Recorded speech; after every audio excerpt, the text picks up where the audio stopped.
Hi guys, welcome back to the Premier Hotspur TV. This is your man Simon, North of England's biggest Spurs fan. I'm joined here tonight by Harry. He's a Spurs fan. His first time on the show.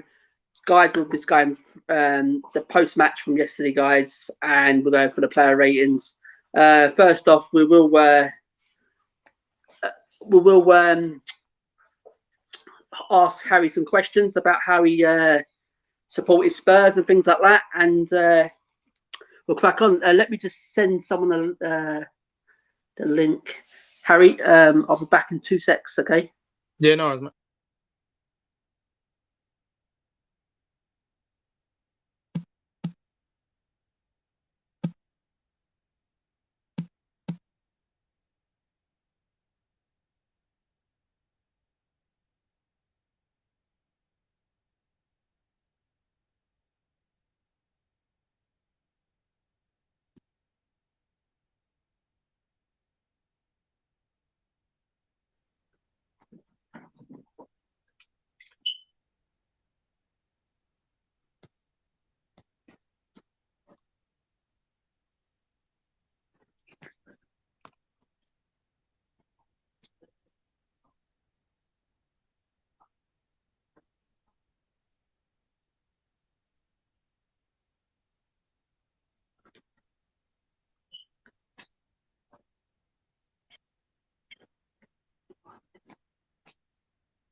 No, shut up.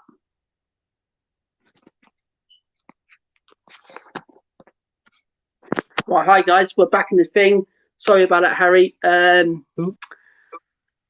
Yeah, so just tell the people in the studio we're going to get someone else in now. Hyper's in the building.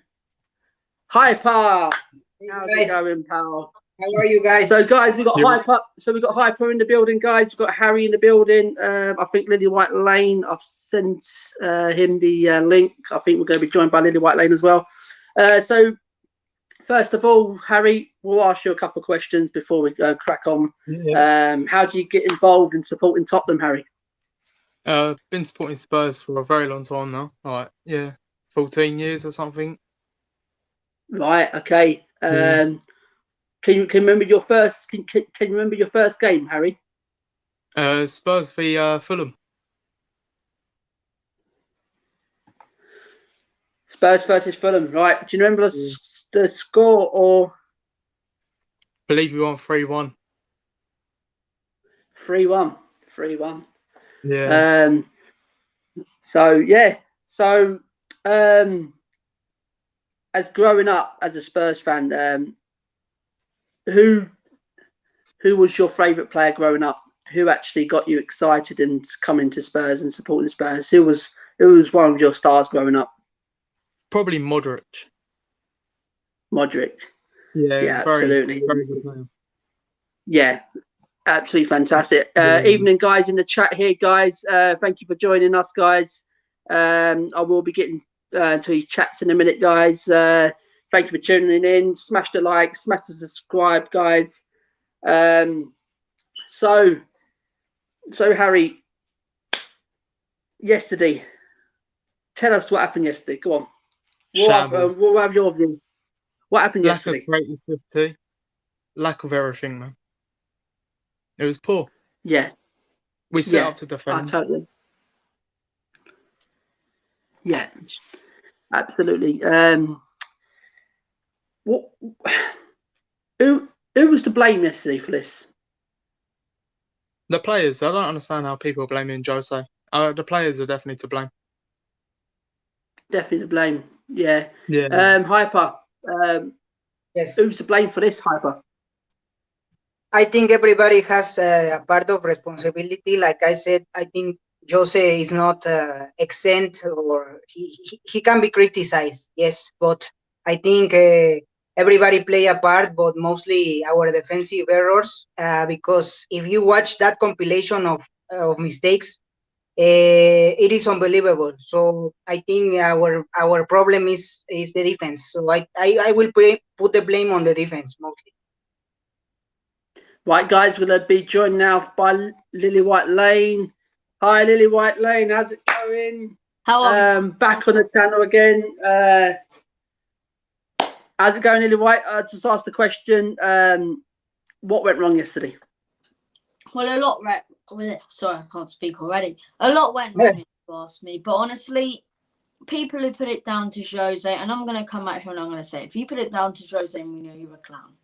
Right? And that's what I honestly believe. And I'm going to explain exactly why I believe that. All Jose Mourinho can do is pick the team, pick the players, and decide the tactics. He put out the right team last night. He put out the right players and the right defensive tactics. If you want to criticise his defensive tactics, then take a look at the 26 trophies he's won at other clubs. Because there's no issue with his defensive tactic. It's these players who can't execute those tactics. It's our defence and individual mistakes from certain players which keep on costing us points. For an example, Eric Dyer last night, for no reason whatsoever, looking like he's kicking out in a WrestleMania 37 match. For no reason whatsoever, just like kicking Teeny Weeny Timo Werner down on the floor. And I'm just thinking in my head, what are you doing? And as I say, just a ridiculous performance. But it's not Jose Mourinho for me. And you've got to take a look at this manager has not been backed by this board. How can you expect a manager, a world-class manager, to succeed if he's not backed with the players that he wants? He wanted about 7 players last summer. He got 7 players, but only 2 of them were first on his list. And those were Regular and Højbjerg. And those 2 are actually paying off because those 2 care. The rest, Joe Hart, Burnley back up. We don't need him. You know, go and style your hair in the shower. Piss off. We don't want you at Tottenham Hotspur. No need for him. The rest of them, useless. So for me, it is paying off, and it's showing that the 2 that Jose wanted are actually Regular and Højbjerg. But as I say, I'm just feeling depressed right now, tired, barely got any sleep last night because of that. Tottenham Hotspur is killing me. Over to you guys. Yeah. Hyper. Before we carry on, guys, I'd like to just thanks everyone in the chat. We've got XNDK Randoms. Hi. We got me and Darren say hi. How's it going, guys? The Sussex Hotspur, send me the link. I'll have a word with you in a minute, pal. Joe 27, evening lads. Evening, Joe. XNDK Random says it was the defence that was the letdown last night. They don't want to listen. And I'd love to come, and got the Sussex I'd love to come on to this debate. Right, guys. Sorry about that. We go down. What's to blame for the recent form, then, guys? What, Harry? We'll go to you first. What's to blame for this recent form? What's gone on over the last couple of weeks? Just the lack of investment. We haven't brought in the right players. Right, yeah. Right, so you think it's a lack of investment through the through Pochettino days, probably? Would you go back to Pochettino days? There's been lack of investment from there now up to Jose. They haven't backed Jose properly. Yes, Hyper, take it away. Yes, I think it's a combination of a lot of factors, but I think these problems are from when Pochettino was here, and I think he said something very important in a press conference. I know you remember, guys. He said, "Not everyone can see the house falling, but you have to anticipate the house is going to fall." And he said another quote. I remember he said, "The furniture. Sometimes you buy cheap furniture or you buy expensive furniture. So depends what you want for your house." And I think this house is falling, and I think Jose is trying to rebuild this house, but we are in a rebuilding process. We are not a team that is just ready. We need more time, and like I said, Simon, and sorry, a lot of people who listen to me, I always compare this to Manchester City. Look at the defense, just the defense they had, and look at the players they invest through all these years. So I think we are in a rebuilding process. We have to rebuild this house, but it is not going to be easy, and everything is going to be just perfect. It will be painful, yes, it will be painful because every rebuild is painful. It will be painful, but I think we are in this process. We are not a team ready to challenge for everything. Right, brilliant. Yeah, I agree there. Hi, but Lilia White Lane, what's your thoughts? The bigger picture, isn't it? I mean, you got to look at this and say you can't blame Jose Mourinho. And just like you said, Hyper, you put it perfectly in one of those sentences you just said right there. And speaking about Mauricio Pochettino saying he's not a manager, he's more like a coach because he's coaching these players and he's not investing in the players that he wants. And as much as we want to protest about Enoch and Joe Lewis, I mean, Joe Lewis sitting there on his yacht in the middle of nowhere, he ain't going to care about us. And Enoch as well. You know, they're our owners. They just want to make profit off us. They don't want to give anything back to selfish little knobheads. But for me, I look at it from a perspective that you got to blame some of these players for individual mistakes who keep on costing us points, who keep on costing us games, really. Right? Without Eric Dyer, we'd be top of the league right now. Without Eric Dyer, we'd be top of the league. Individual mistakes, for example, we'll go back to the Palace game. Hugo makes a little mistake, costs us a goal, cost us 2 points. Move back to the Wolves games. You know, we lost that one. We lost the Leicester game. All these games due to individual mistakes, and it's absolutely ridiculous. It's ridiculous. But as I say, you can't blame Jose. Can't blame his coaching staff. You got to look at the higher ups, the big bold knobhead up top, along with Enoch. Yeah, the Sussex Hotspur, I've just put the link in the chat, so if you wanted to hop on, you're more than welcome. Yeah, absolutely. Lily White, the bigger problem is them upstairs. Absolutely, it's spot on. Absolutely, it's going back to Pochettino days, guys, isn't it? It does, and it's now. We thought we're bringing in Jose Mourinho. We thought they were going to back him to the heights. So have we got the Sussex Hotspurs here, guys? Welcome, Sussex Hotspur. Yes, mate. How are you? To the Yeah, chat. not bad, lads. Not bad. Thanks for having me on. Not a problem. We'll go to you. We'll go back to you then, Sussex Hotspur. What's your name? Sorry. Matt. It's just Matt. Yeah. Matt. Right, it's Matt. Right, no problem. What's the blame for the recent form? I think everyone's got to take partial blame. Players, manager, board. I just think the whole club in general, really, it's a bit of a disaster at the moment. I think everyone's got to take. I'm not just going to blame it all on Jose, but I think some tactics have been slightly wrong. I think Tuchel, Chelsea manager, I think he out-tactics him last night by playing their sort of fullbacks. They were pushing on and their midfield to try and shut out and target Davies and Dyer, because they know for a fact that in that defence, them two are probably the weakest in our team. And then you had the likes of someone like Mason Mount, who had the running of the midfield. And if you give him that time and that space, they'll punish you. You know, I don't think Chelsea played great last night. No. I just don't think the desire, and there's clearly something deeply wrong at the club at the moment. Yeah, I totally agree there. I don't know if anyone saw the clip on Twitter today with the video someone put up there in the first half when Chelsea was passing the ball and now players just walking. They were literally just walking. I think there was about 3 or 4 players. They were literally just walking. That was the first half. And this was just showing is it Jose, has Jose lost the dressing room? Or is it these players who just don't want to play Jose's style? And this is what we got to get at now. The next question we'll go on to, guys. Do we have to now question the recruitment at the club? Lily White Lane will come to you. Look, when it comes to recruitment, we've got one of the worst scouts in the world. I will happily go out there and say it. We haven't got a good scout. If you're a scout and you're telling me you hate the January transfer window, then change your job. Because you're not a scout. Your whole point is to bring in players, to scout players, younger or older. And I think with some of the scouting we've been doing, and as I say, when it comes to the January transfer window, yes, we didn't bring in anyone, but you got to look at it from a positive side of things. I always see the context in every single situation and the positive side of things, and that's the amount of youth players that we loaned out. The youth development in the window was absolutely fantastic. But what it boils down to for me, and what it goes down to when it comes to that, is Steve Hitchin obviously recruiting players. He's kind of our main scout, and then you partially have the owners to blame for kind of hiring him.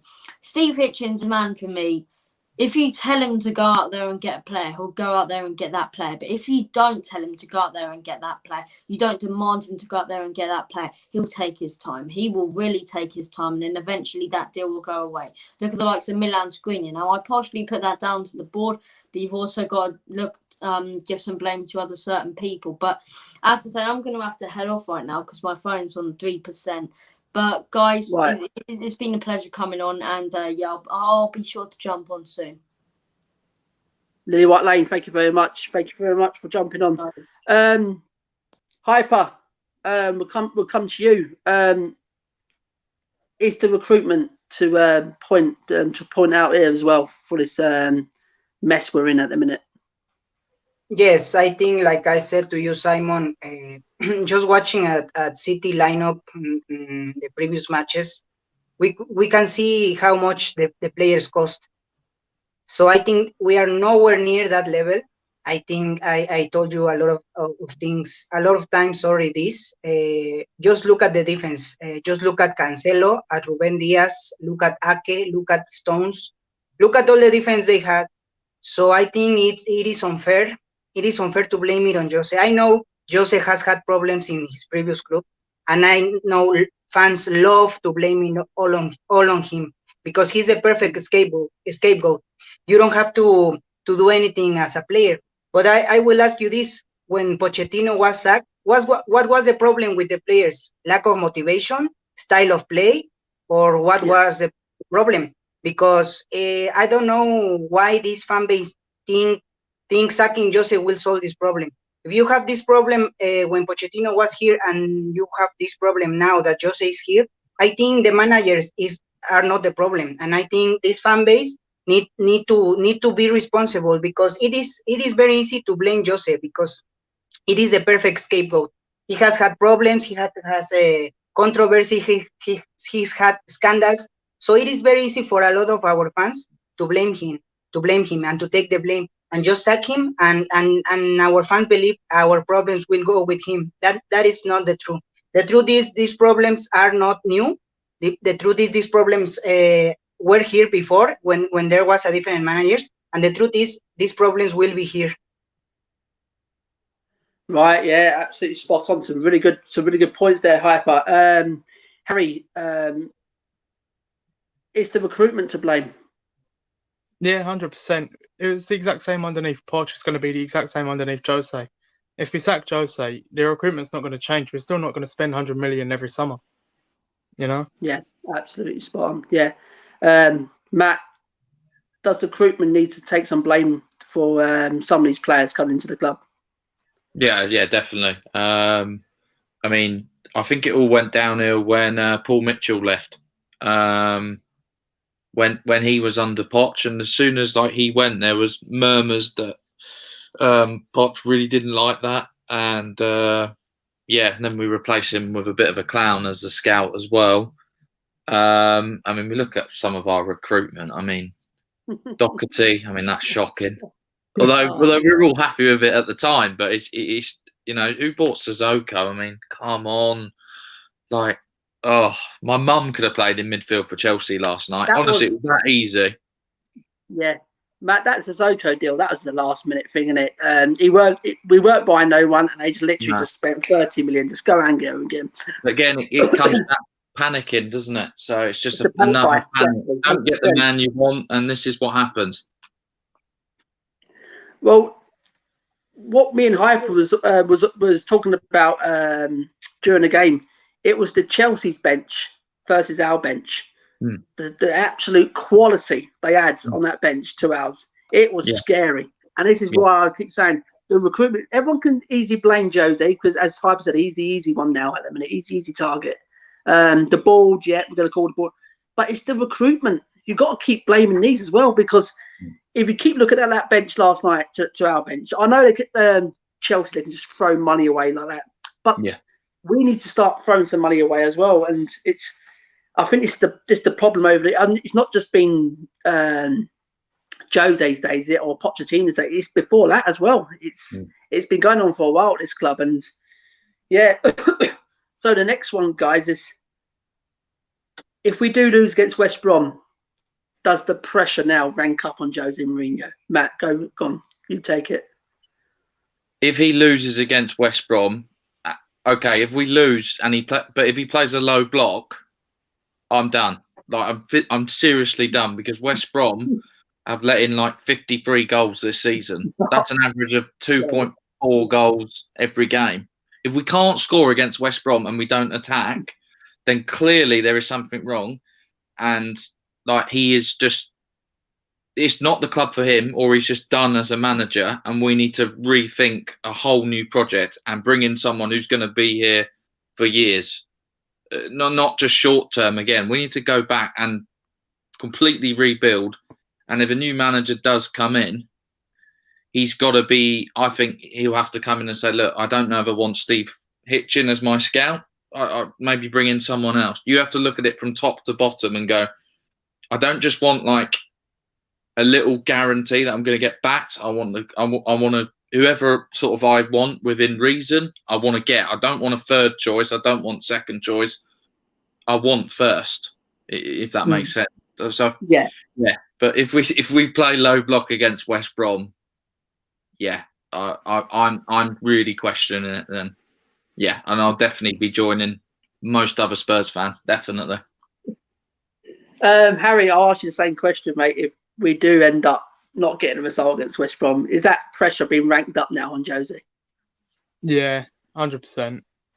If we lose to West Brom and can't attack and be set up to defend, he's got to be questioned. The question is, guys, before I get to Hyper, I think the reason why he sets up defensive most of the time when he does go back into a back three, I just don't think he trusts the defence. I think this is why he puts a back three, and he don't trust the defence, and he knows we can attack. Jose knows we've got the players going forward, but he doesn't trust the defence. And Hyper, is he under pressure? Yes, if we lose West Brom. Yes, he's under pressure because I feel bad because he's breaking his own records in a bad way here. I feel bad, but yes, if he loses this one, I know they won't give him time. So I think all the red lights will be on if he loses versus West Brom. Right, there's a comment here from Joe 27. The players are to blame. We have so many average players in this squad. Once they go, then we can start to rebuild. We've got XNDK Randoms. What do you think about Paul Merson's comment about Spurs are the worst team to watch in the Premier League? We'll go back onto Joe's question in a minute and to yours in a minute. Yes, guys, I totally agree on Jose there. I don't want him sacked because I want him because he's still the coach. If we sack him now, guys, who really is out there to come in? Everyone's putting like Rafa. If that's the case, I'd rather keep Jose till the end of the season. And then this is what I'm trying to get at, because Nagelsmann is not going to come to Tottenham in this state in a minute. Absolutely, he's not going to leave where he is now. So I think the pressure will be, because we know this ball. They do love hitting that trigger. But I agree with you, Matt, there. We can't go playing low block against West Brom. We need to attack. We need to go at them, especially at home. It's at home. And this is what I am surprised last night against Chelsea. We didn't attack Chelsea last night, did we? Absolutely. Just, it was nothing. Absolutely. Okay, second half was a bit better. But this is the problem. Then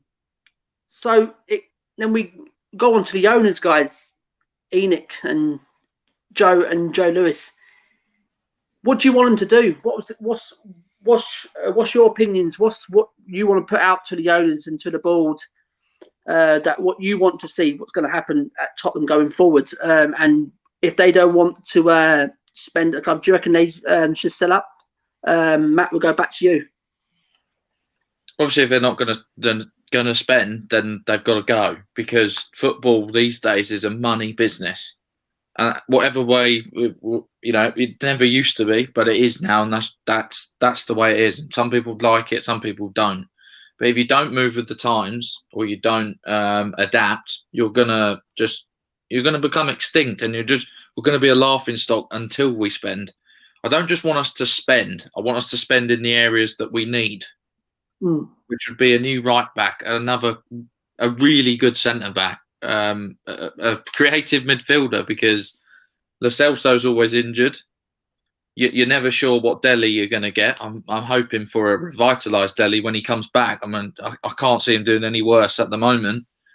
And there's just got to be more quality that comes in. I'd rather have a window where we buy 2 world-class players than 8 average or just players who are just going to be exactly sort of the same.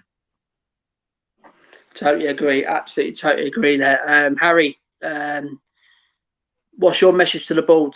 And if they don't want to invest in this team, in this club, is it time they just sell up and give it to someone who's actually going to want to invest in this club? Yeah, like Matt said, if you don't keep on top of the game, then it's going to be a laughing stock. We need to be spending money to be winning things. Like Chelsea, City, United, they all spend massive. Why can't we compete with that? We're in the Champions League final a few years ago. We have the money too. Yeah, I totally agree there, Harry. Hyper, what's your thoughts on the owners, and should they sell if they don't want to invest no more? Yes, I think like Lily White just said, without our defensive errors, we will be fourth with one game in hand. And I think sometimes we don't see that. We think, yes, obviously it's obvious. If you don't score, you're not going to win. But a lot of these games we lost them because our defensive errors. So I think, like Lily White said, we will be top of the league. I saw a tweet where they make all these errors and they count the points, and we will leave fourth with a game in hand. So I think this is very important. If we don't invest, we can't compete with the big teams. We can't compete because also I saw a tweet. The last players to come to us from the Portuguese league were Getson, and for example, for Manchester United, it was Bruno. So you see the difference. The difference is very big.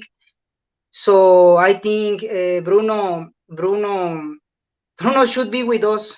Should have been with us, and we get Getson instead. So if we keep doing this, if we keep buying the second options, the third options, like Bergwijn, I think Bergwijn is a very good player, but like Jose said, he's a second option. So if you don't get these first options, if you don't spend that money, like also Ruben Diaz, I think he also was in talks to come to Tottenham. If you don't spend the money, you're not going to compete with the big boys. That is easy, just easy as that. Yeah, I totally agree there. If we're not going to keep up with these, so what's the plan going forward, guys? What's the strategy towards the owners? Do we hit them in the pocket?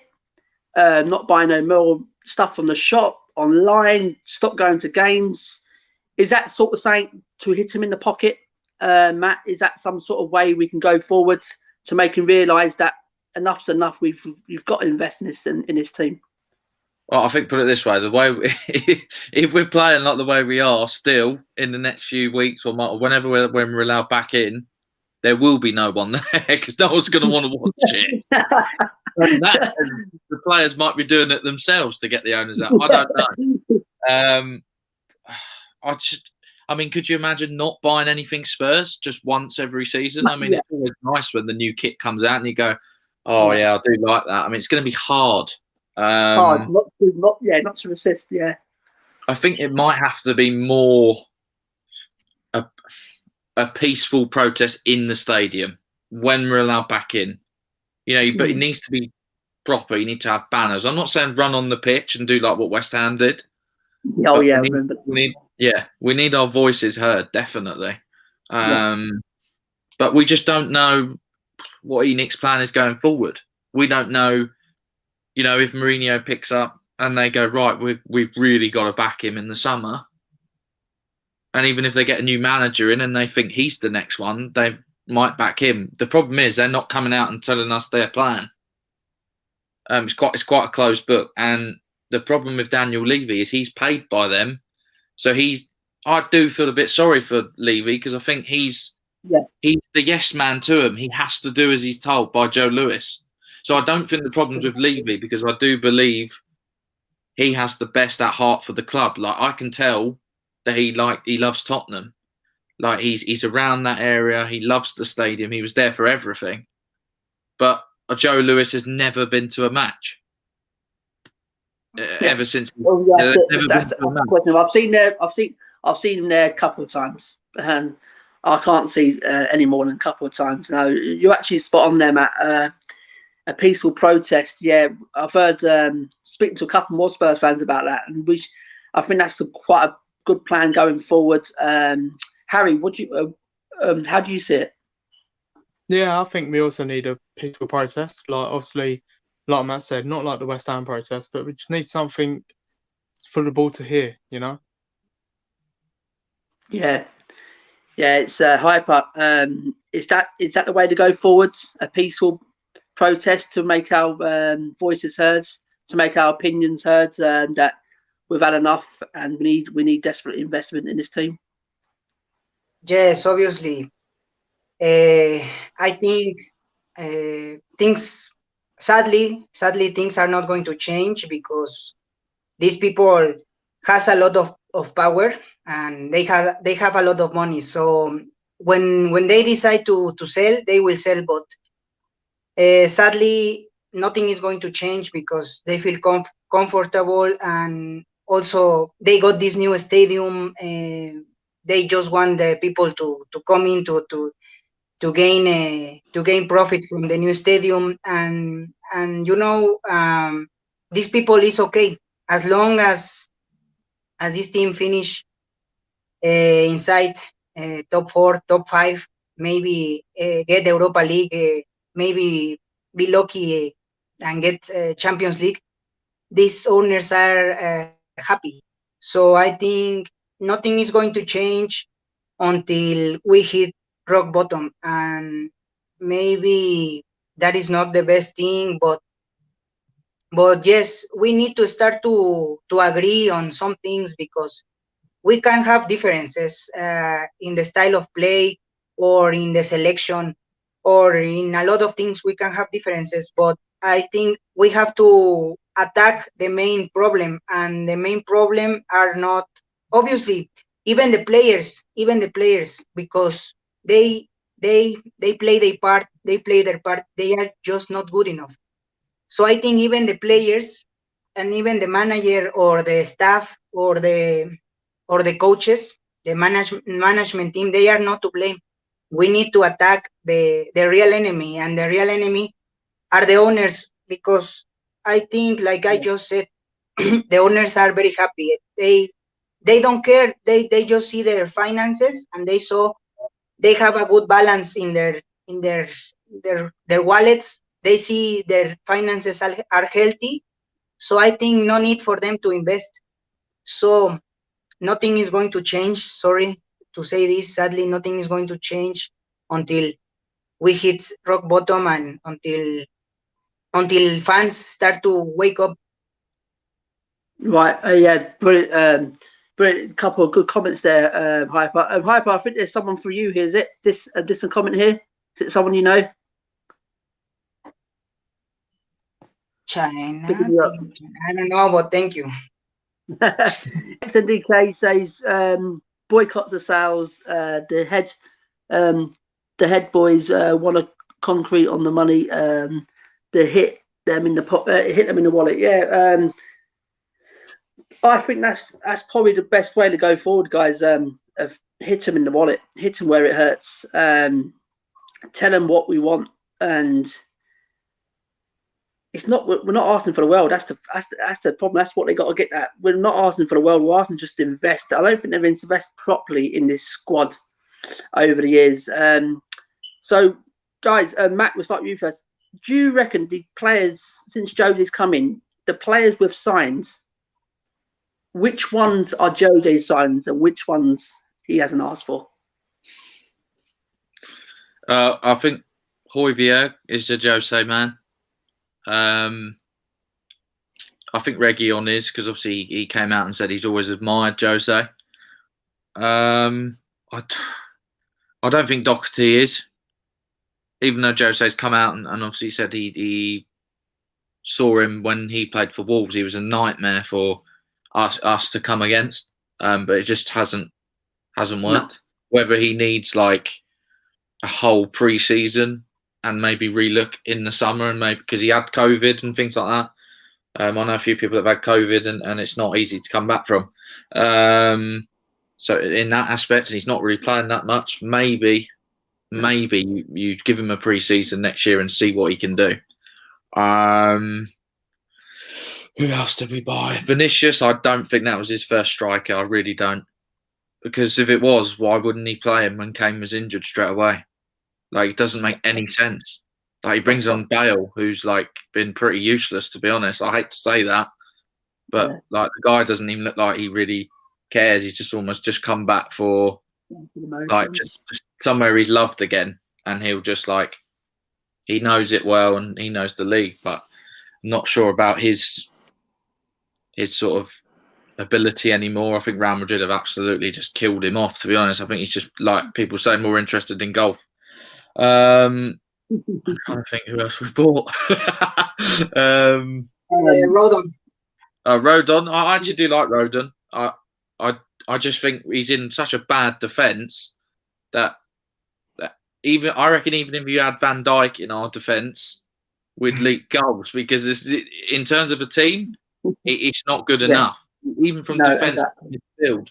Like, I can blame the defence as much as I can, but even when I was watching like Sissoko last night, who's literally normally one of the hardest workers on the pitch, and he tracks back, he was walking. He was non-insistent last night. Completely out of position. I mean, even Højbjerg looks like he's sort of had enough.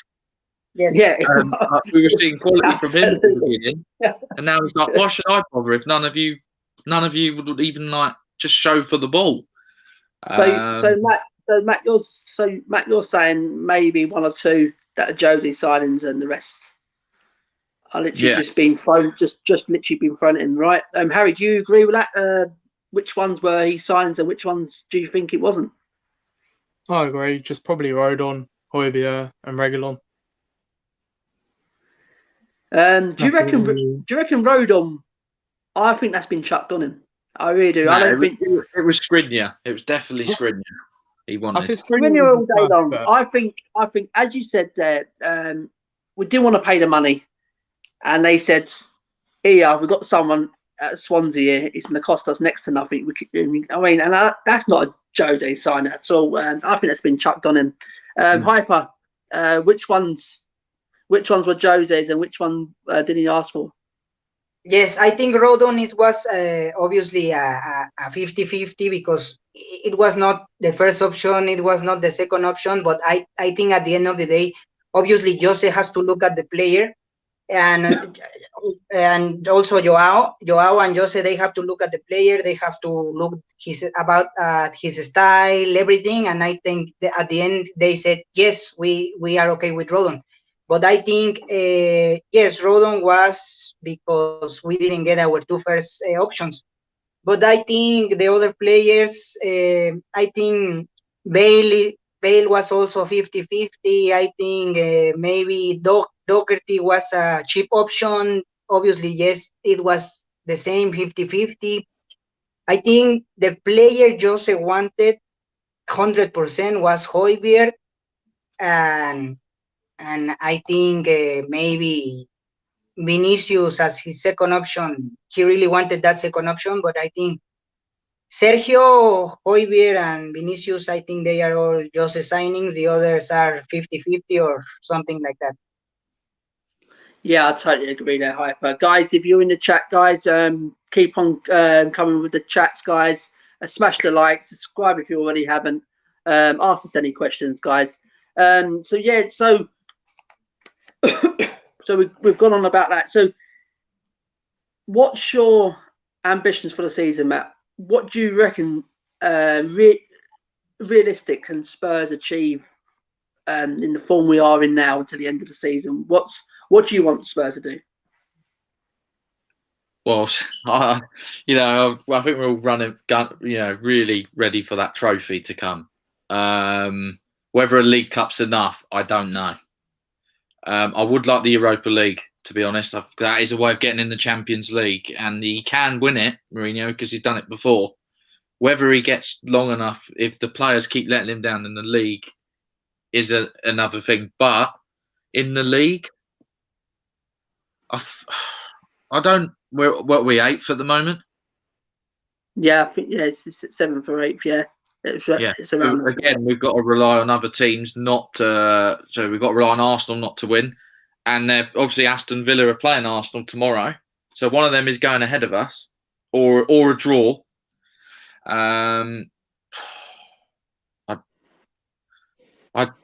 I would like a Europa League position if we can get it, because I don't think top 4 is coming, to be honest. Unless we win the Europa League, I just don't think we're good enough, and I haven't seen enough from the team in the last few weeks to suggest that. Yeah, absolutely spot on there, Matt. Hyper, what's your ambitions from now to the end of the season? What do you want? Trophies? Where do you want Spurs to finish in the league, and where do you think we will? Yes, obviously. At first, I wanted everything. I wanted the quadruple, but now I think yes, Europa League. At the moment, Europa League looks like our best chance to get into Champions League football. So I think Europa League and the League Cup will be a good season. Yeah, me personally, I'll start the season. I was on that train of winning the league. I was hyped especially when we went top, and I was hyped. I thought, here we go. It could be. You know what I mean? It did look like we was in some sort of good form, and now it's come right off. We've come right off the rails. And to me, I'll go down that route with Matt there. Top 4 at the minute, the way we are, we're going to struggle to get into that top 4 with the team as well. I mean, if we pick up a couple more injuries as well, Europa League is definitely one. I reckon we can go, and I think that's what Jose's tactics is. I think Jose, do you know what? He's probably said to himself, do you know what? Top 4 is going to maybe a bit of a tricky one here. Let's go and win this Europa League. And I think that's one of Jose's targets, because as you said there, Matt, it's a route into the Champions League. And that could be the way to bring us back into the Champions League. And at the same time, winning a major trophy like that will be fantastic. And to stop everyone saying we don't win nothing and things like that. And maybe the Carabao Cup, because people saying, oh, City, they're going to nail you and all that. I'll tell you now, it's a one-off game. And Jose likes winning finals. And I'll tell you now, it's a one-off game. If we got a fully fit team, I think we can go out there and we can upset City. So we're going to the player ratings, guys, from last night. First, we'll go with Hugo Lloris. Matt, what would you give Hugo out of 10? I can't blame Hugo last night. I thought he had a solid game. He made a couple of good saves. He made that save where he had to kind of dive and put his body in. I don't know who it was. It was like a cross in, and he really had to stretch. And bearing in mind he had like quite a nasty injury last year, it was an unbelievable save. So I'll give him like a 7, maybe. Like I can't give anyone an 8 or a 9 or a 10, because obviously we just weren't good enough. But if I'm gonna give, I think the best player probably was Hugo. I don't think he let the side down last night. Yeah, Hyper.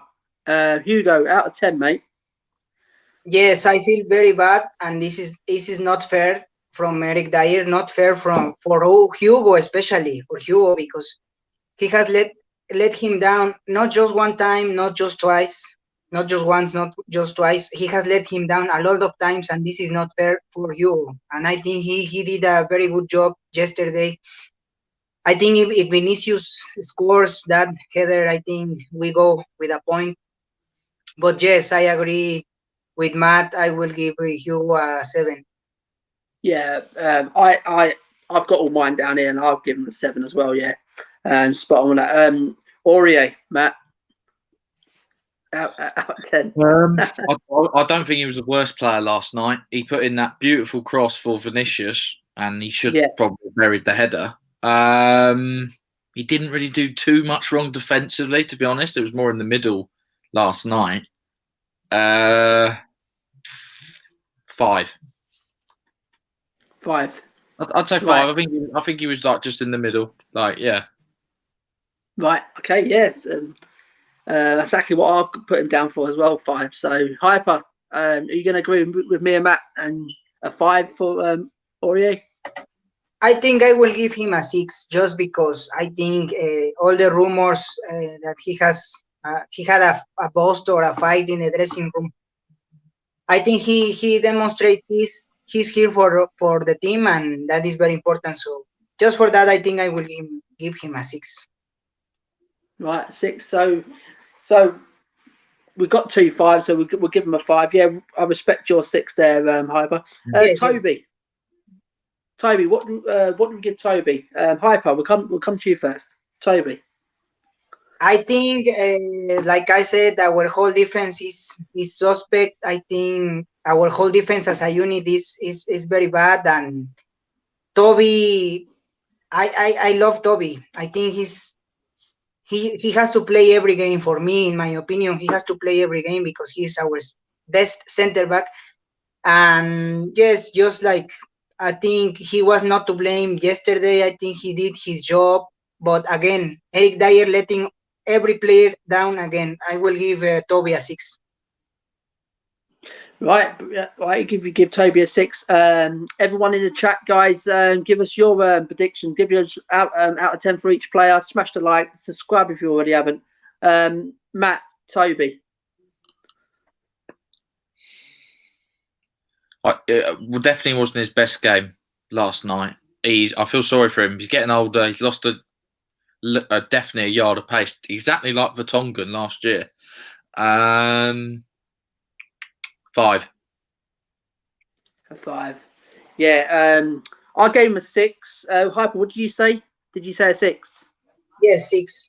Yeah, 6. I gave Toby a 6. As I said, he wasn't his best game, and as I said, he wasn't the worst player on the pitch.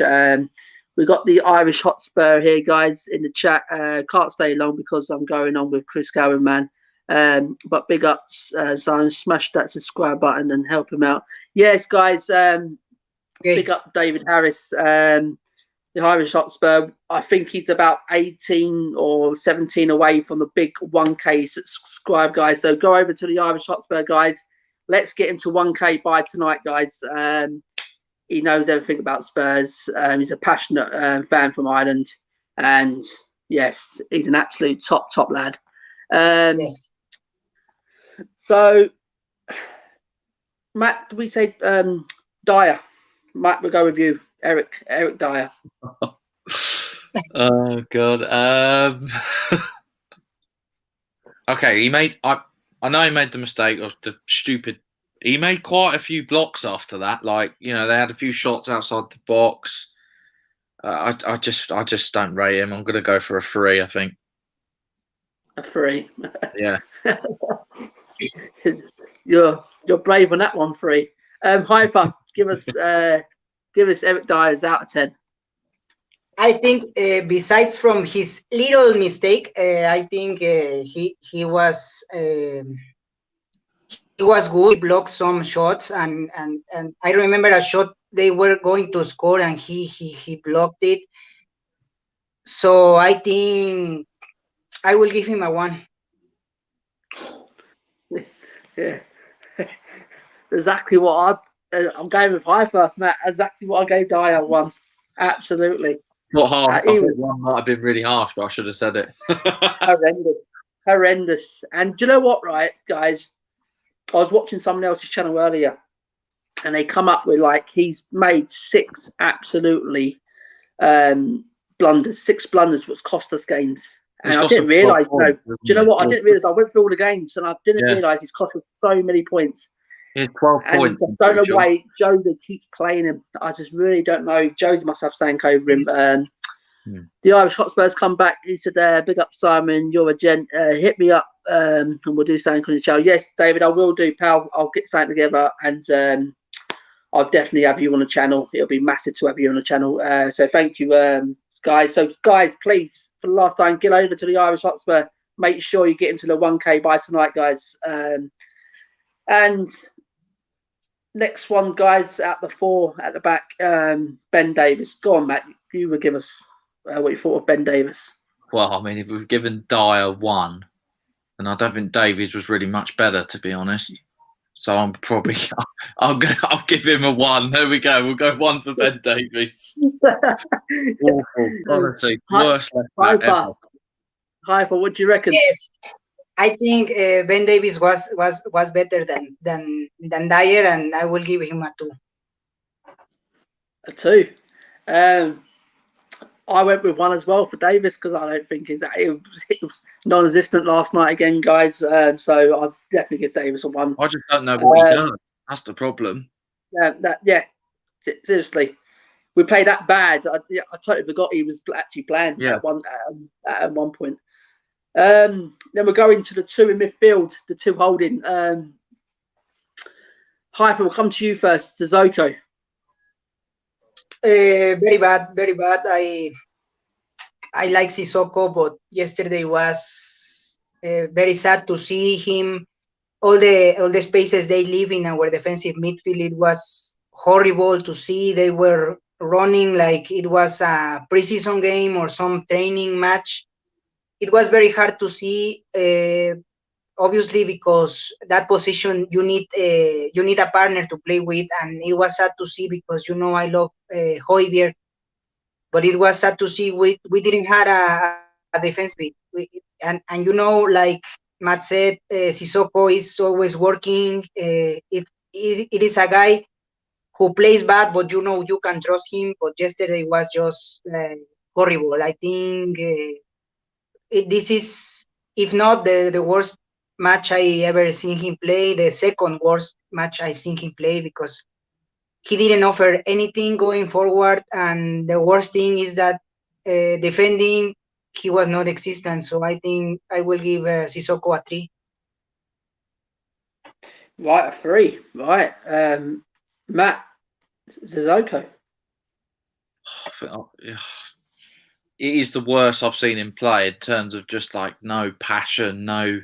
Especially that first half, like Hyper said, I just don't think he was just awful. Like he just couldn't get forward. He just wouldn't get back into positions. He normally helps Aurier up loads. You normally see him tuck in. I don't think I saw it. Well, definitely not in the first half once, to be honest. And how open our midfield was. It's between 2 and 3. I'll go 3. I'll go 3 for Sissoko last night. Yeah, I gave him a 3 as well. Yeah, as I said, Sissoko wasn't his best performance, was it? I was quite annoyed with Sissoko. As you said, Matt, he normally is the runner. He normally is the hard worker in there. He's not ability-wise, he's not fantastic, but with Sissoko, you'll get a hard-working midfielder. He does all the dirty work with Pierre, but last night he was non-existent again. He normally drives through as well, doesn't he? So. Yes, that's what I'm saying. There was nothing for me last night. As you said, there was a couple of times I see he was just walking. There was a couple of clips I've seen he's just walking. And 100%. It's sad to see. So we'll get on to the next one, guys. So guys in the chats, guys, keep the likes coming, guys. Keep the comments coming, and subscribe if you already haven't. Matt, go on to Pierre Højbjerg. What do you reckon? Okay. I love Pierre, and I think he's been fantastic for our club, and I love his passion. But I think the last couple of games, like whether it's the whole team, they've just had enough, or they just don't want to play these tactics anymore. I think Højbjerg was pretty bad last night as well. It came to a point where I can't remember when it was in the game. He had the ball, and I just think he thought, "Oh, it's not." He just hoofed it out, and I was just like, "That's not you. Normally, you like to turn, you like to get the ball, move it, and then shuffle back into your position." So, I mean, both midfielders didn't really cover themselves in glory last night. So, I suppose if you're going to give Sissoko a 3, you can't really. I'd probably give Højbjerg a 4, just because I do think for what he's done for the season, he has been really good. And, you know, there are going to be games, if the team don't play well, he's going to be thinking, well, why should I try? I can't pull everyone out. I can't do it all. Like sometimes he's playing like 3 positions or having to fill in. And he's only human. He's a great footballer, but he's got to have help. Definitely. I was surprised with Pierre last night. Do you reckon he's getting fed up, guys? Before we go to hyper, do you reckon he's getting fed up at the minute, the way the team's playing? And he probably can see as well, some of these players are not playing for Josie at all. He's just walking around and things like that. And me personally, I just think last night I think it was just one of them that he just couldn't be bothered. He just, I mean, he said, why should I do all the dirty work and no one else is working with me? And it's a shame. Hyper, Pierre. Yes, I think it goes more for that side, Simon. I think if you don't have the players, star players, when you look to your right, you have an average player. When you look to your left, you have an average player. Maybe this player said, "Why should I bother? Why should I give 100%? Why should I continue if my teammates don't give everything?" And I think these players we've been talking about, I think they will never let down Jose. For example, players like Toby, players like Kane, Son, Tanguy, players like Son, like Højbjerg. I think even if Jose said, "Okay, guys, we are not going to pass midfield" or something crazy, they will give everything.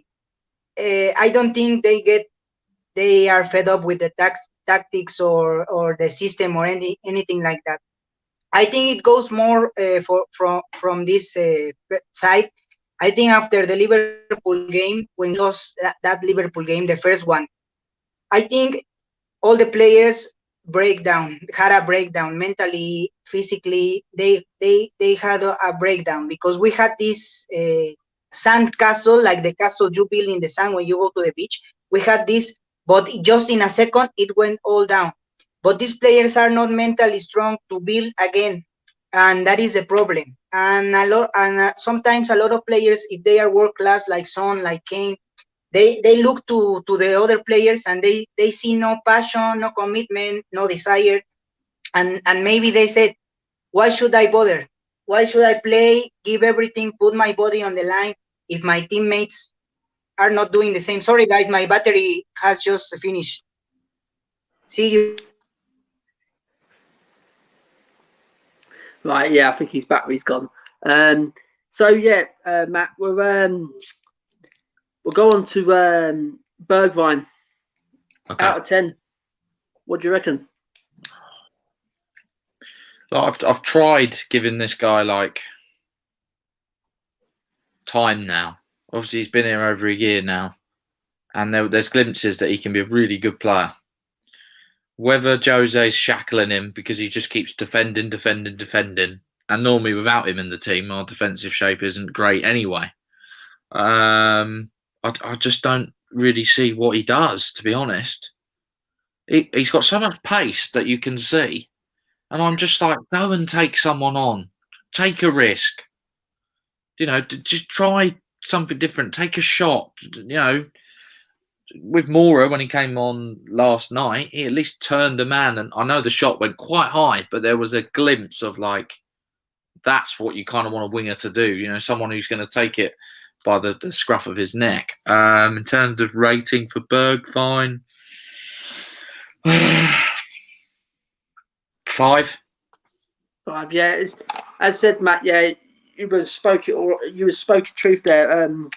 I'll go back when he first come into the club, and when he hit the ground running against City, that goal, that amazing goal, we thought, wow, we've got a player here. Yeah, and I thought, 100%. right, we've got something special going on here. And what a find. And since then, he hasn't, chipped in a couple more goals after that, but he hasn't kicked on, has he, really? And as you said there, with the speed he's got, he's powerful as well. And it's a shame. It's a shame to see him going down. And I think, Matt, I don't know if you think it's correct. Josie's using him as a defensive as well.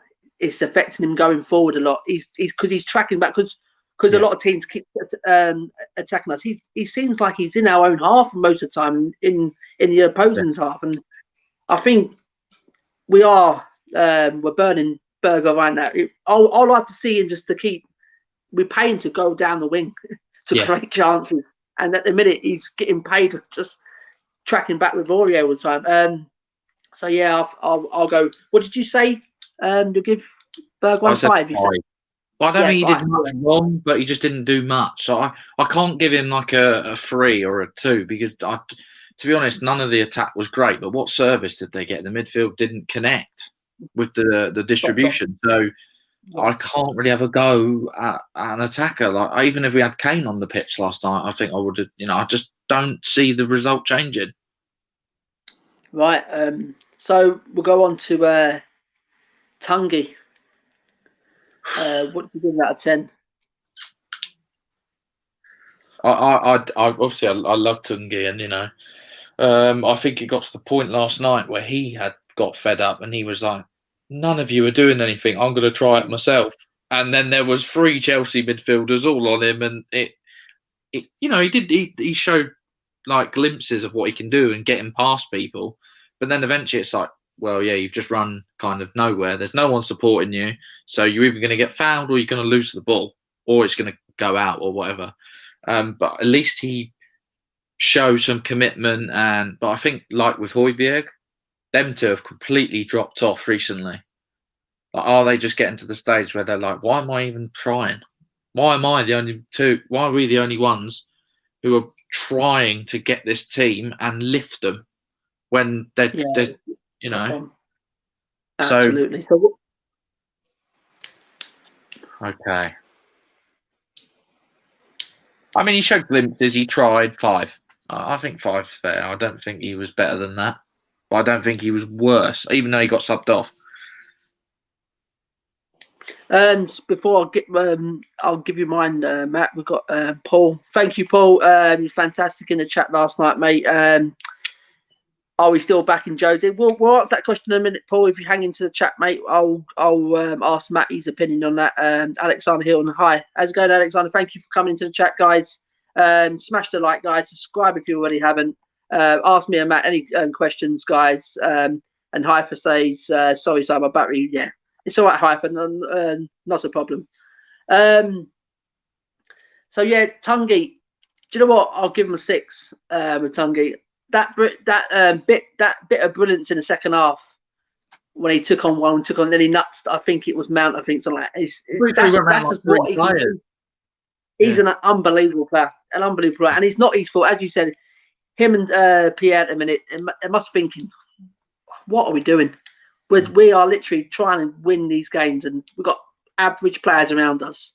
So I'll give him a 6 last night. Then we'll come on to Son. What would you give Sonny? Honestly, I love Sonny, but whatever. Something's happened recently. He is on a hell of a spell without a goal. It's 5 matches now without a goal. I mean, he was on fire at one point, wasn't he? He just didn't. Again, he just didn't get the support. There was no one. He almost tried to come centrally as well, and then Chelsea realised that, and they just put men on him. And if you don't give Son space or he doesn't receive the ball, he's not going to affect the game. But can you ever go at Sonny? I mean, what quality was there that tried to get him in behind? Let's give Son a 6. I'd say. We give Ndombele a 6. We give Sonny a 6 definitely. Yeah, we love Sonny. So. Yeah, I put Sonny as a 6 as well. He just couldn't get into the game, could he? He really couldn't get into the game. I feel for him as well, and I worry at the minute because his contract hasn't been signed yet. Everyone keeps saying, "Oh, wait, it's coming, it's coming," and I'm telling you, I am worried that I'm telling you now, this is going to crumble, and I think he's weighing up his options. I'm telling you now, it wouldn't surprise me. It'll come out that he's weighing up his options, especially if we don't do well this season. As well. It's the same with Harry Kane as well, and especially if we lose them that last night. What's that, Matt? Sorry. He would have been watching that last night at his home, going, "What is this? Like, what? Yes. I cannot." Exactly, and he's probably saying to his missus, "Saying, do you fancy Spain next year? What?" And you just don't know. Yeah. I mean, do you know what? If he goes, I will not blame Harry Kane. I'm telling you now, he's given everything to the club, absolutely everything. Especially Sonny as well. Sonny's some Sonny stats and Kane stats. I will not blame him. Seriously, if we don't do nothing this season, and the ball don't start investing.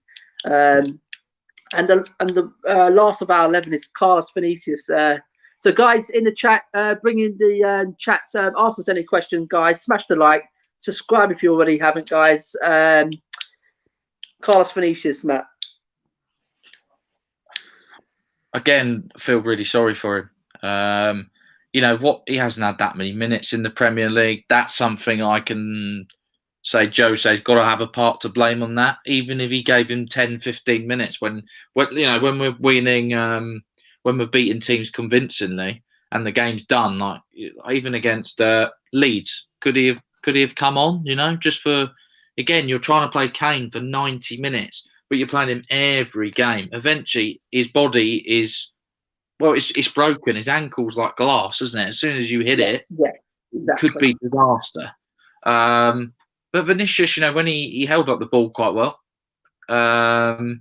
he didn't make too many runs. Like, he's very static. Like, he'll hold the ball, but sometimes I want a striker to make a run, make a dart, maybe even go down the wing and try and get some space, or even come deeper and try and get the ball, like Kane does.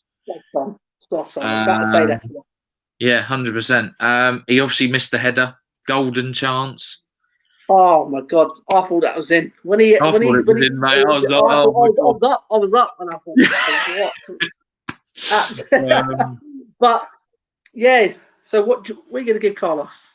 But I think as well, he didn't have much service. You look at that one cross that Aurier did. Why didn't we whip in more like that? He's what, 6'5"? Like, he's going to be a big guy. Let's give him a 5. I don't think he was awful. You know, he missed that chance. He pretty much had one chance, and he missed it. Yeah. I'd go back onto the comment you made there. What you've got to learn very quickly, Carlos, is when the game's not going for you and you're not getting the ball. What Harry Kane does very well, what he's done this season, as you said, he dropped into that number 10 role to retrieve to receive the ball, and that's what he's got to learn as well. He's can't keep looking around all the time. You can't keep looking around all the time. He's got to watch Kane and how he does it. He drops into a bit deeper in that number 10, receive the ball and get into the game. And I think Vinicius didn't get into the game last night. I don't think he wanted to either. I think he was happy just to play on the last man and see what happens. I'll agree with that, Matt. I had them down as a 5 as well. So we're going to the substitutions. Lucas and was it Eric? Eric Lemma. We'll go with Lemma first. Lamela, yeah. I personally think he did up the tempo when he came on. He probably was our best outfield player when he came. To be honest, when he came on, there's one thing you know of Eric Lamela. He knows what a derby is, and he gets it. Like he puts tackles in. As soon as he's on, he slides straight into a Chelsea player, wins the ball. Bit unlucky to give away a free kick. He kind of drifts into spaces. He had that shot that was quite a good save from Mendy. I just think he brought a bit of tempo and something that the team needed creatively. Okay, I'd say let's go. Hugo was a 7, so maybe I'll give Lamela a 7. I don't think he was awful. I think he raised the tempo. We looked a bit better with him on the pitch, but I think relying on Eric Lamela is a problem, definitely. Yeah, definitely. I'd say he's been here 8 years now. He hasn't really kicked on, has he? With Eric, he has burst in the season where you have a good game and he'll have like 10 shit games and he'll come on again. Lots of injuries and I heard a stat the other day that one of the clauses in the contract when we signed him from Roma, Roma will get an extra percentage. When he scores 20 goals, right, in the Premier League, and he's only scored 16 goals, guys. 16 goals in 8 years. He hasn't scored this season, has he? Not in the Premier League, I don't think. No, it's an awful return, and I will keep calling him out. I'm not his biggest fan, but last night, you're correct there. He was one of our bright sparks when he come on last night. He tried to turn the game. He did. He got into. He rattled some feathers. He got in their faces. He wanted to get on the ball. And that's what with Eric. He'll want to get on the ball as well. And he had that good chance as well. It was one of our only chances as well. It's a very good save from Mendy. So yeah, I'll agree with you. I'll give him a 7 as well. So guys, keep bringing the comments, guys. We will answer these comments after this last one. Me and Matt will go through all the comments. Smash the like, guys. Subscribe if you already haven't. So we'll go on to Lucas. Lucas Moura, yeah? You know what? He showed glimpses. Like the thing with Moura, sometimes I just think he just runs into people rather than around them. But there was a little bit last night where he turned on the ball and he's got the skill and he's got kind of that low centre of gravity where he can get in behind players. He just needs to use it a bit more. And he obviously had that shot that went quite a way over, but at least he attempted something. Yeah, exactly. He did more than Bergwijn did on the pitch. So absolutely. I think the subs did actually help last night. I can see why Moura came on instead of Bale, because it's the work rate with Moura, and I just don't think you're gonna see the Bale that we want. And I think Mourinho's made his mind up that he's not good enough. Let's go Moura. Let's give him a 6. I'll give him a 6. Yeah, I'd damn as a 5 really. Lucas, he'd done a couple of things when he come on, but with Lucas, I'm not his biggest fan. I really ain't. No. I think everyone's still living off the Ajax night and things like that. Well, we'll never forget him for that. we'll never forget him for that. Yeah, we'll never forget him for that. But yeah, I'm not his biggest fan. But yeah, I'll agree with you, Matt. So before we get into the comments, guys, are you all right for another 10 minutes, Matt? Oh man, I'm absolutely fine. Yeah, just lockdown, nothing else to do, mate. Right. I'm enjoying this. It's good. Jose Mourinho, out of 10. What, this season? Yeah. No, for that game last night. For that game. The so guys, what did Jose in the comments, guys? Out of 10 for the game last night, guys. Okay, so I think he got the. I loved the lineup when it came out. Whatever he said tactically or whatever's happened there. Even like this low block stuff that he just keeps continually playing. I'll give him a mediocre. Do I give him a 5? No, let's give him a 4. I don't think it was good enough. Yeah, I did actually went for a 5. Yeah, I agree with you there. The setup, I think he set up well. I think when I saw the team, I thought that's the best what he had with the injuries we've had. And it's not Jose's fault when these players go up on that pitch. They're the ones they're the ones who's got the game in their hands. Jose can't play for them. But you can say sometimes about his tactics, about some of his substitutes are a bit dodgy. But I do agree with you there. I don't think Bale is playing good enough to deserve to come on at the minute. So I'll agree with you. Was it a 4 you give?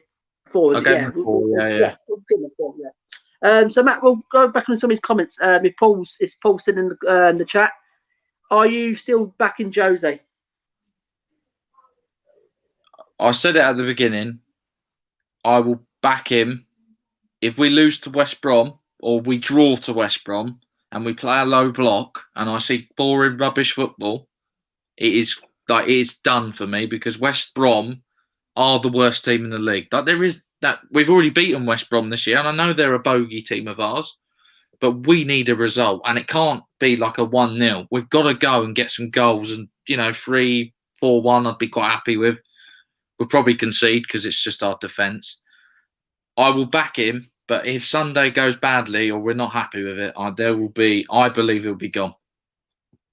Right, yeah. It's not looking good, Matt, is it, for Jose? I'm definitely a Jose in still.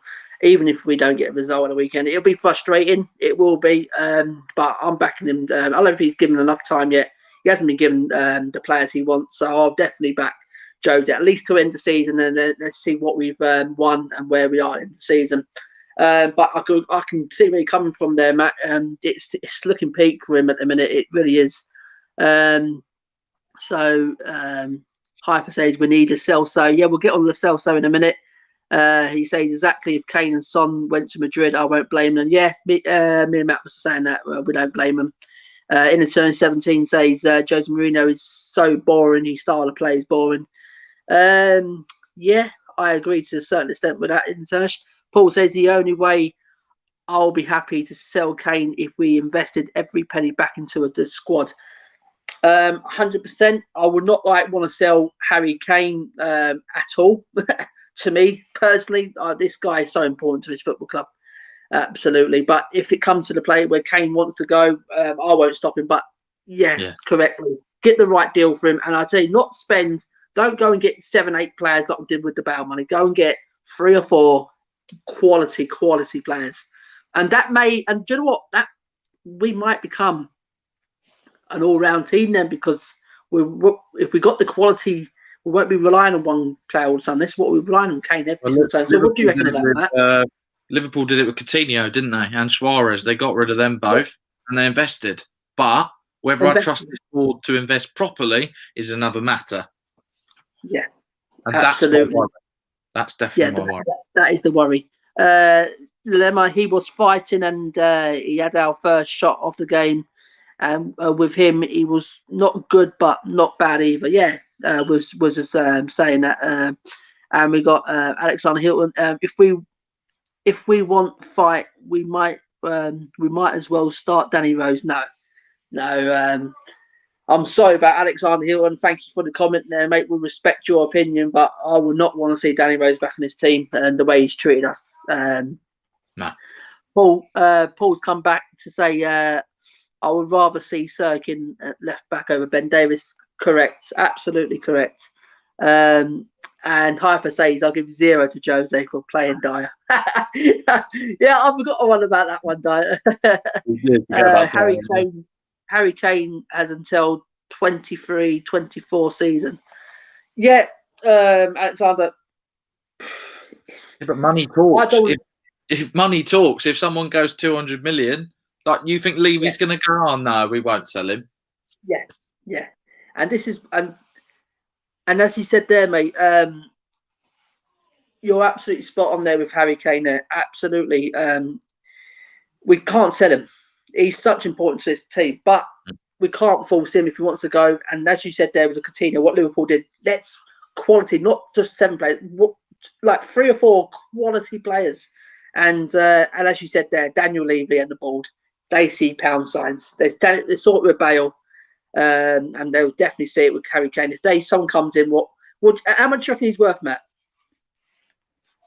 I think because of his injuries. I think if he was injury free, I think he'd be 200 million.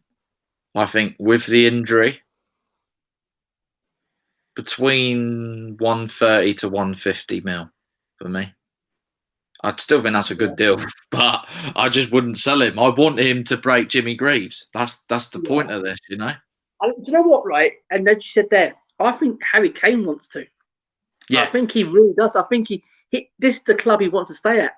But I think he's becoming now tired of this club now, tired of the board, sorry. Yeah, well, he can't go throughout his career without winning nothing. Like, he'll be a laughing stock. Yeah.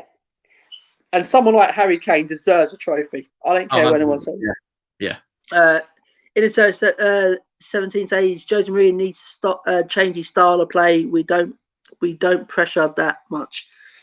Yeah, we totally agree there about with the pressure. We need to start pressuring teams a bit more. It depends on what team you come against, and I think that's how Jose sets up. If he knows against like a Liverpool or City or things like that, you can't go gun ho the way we defend it sometimes.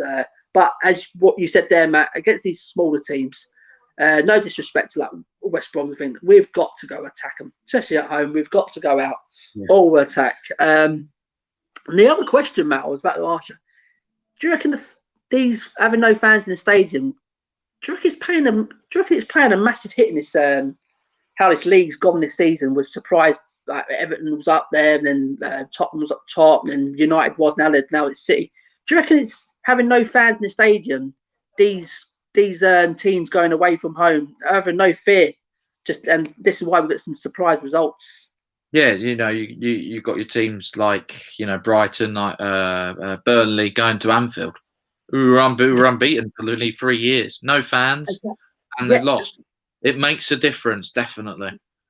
I keep saying this. I really do think we've got Alexander Hilton there. Don't worry, Kane will win the World Cup anyway if we don't win anything. Oh dear, we love it. There's Mike Webster. Oh yeah, from FTB Sports. Keep it up, Simon, from Mike and the boys. Yeah, guys, it's another channel, guys. I follow as well. Get over to them. Watch some of their content. It's brilliant over FTB Sports. Go and give them a subscribe. Go give them a hand as well, guys. That's what we're all here. We're all here to help each other, guys. So go over to Mike and the team over there. Bring some real good shows as well. So Matt, so do we agree that this ball they need calling out? Do we agree that these are the one now at the minute? They're the ones that's holding this club pushing on for major things to really invest in this team. Yeah, I mean, don't get me wrong. We're never going to be able to. We're just not going to have Man City's money. It's not. I'm not asking for that. Spending 400 million on a new defence, it's just ridiculous. We don't have that sort of money. But I think the way Liverpool have gone about it, I think it's brilliant. I really do. They invested nicely, wise. Okay, it was what, nearly 200 million, or look at them. I'm not at the moment, no, but over those 2 seasons, they must have earned that money back. Like, they won the Champions League. Well, they got to a final, didn't they? They lost that. Then they came second in the Premier League, playing the best football I think I've ever seen. And how they didn't win it, I don't know. Then the character they had to show to come back. They won the Champions League and then they won the Premier League by what, like 20 points or something. Like, but they stuck with Klopp. Yeah. But he's a project man. I don't think Mourinho is. No. Mourinho's been brought in to win trophies. That is it. Absolutely, 100% there. Mourinho's never been a project man. Mourinho's every club he goes to, okay, you got to chuck money at him, but he will get the players he wants in, and that's what everywhere else he's been. He's got the players, and just goes to show what trophies he's won. He's won nearly everything in the game, and this is what Spurs have got to do.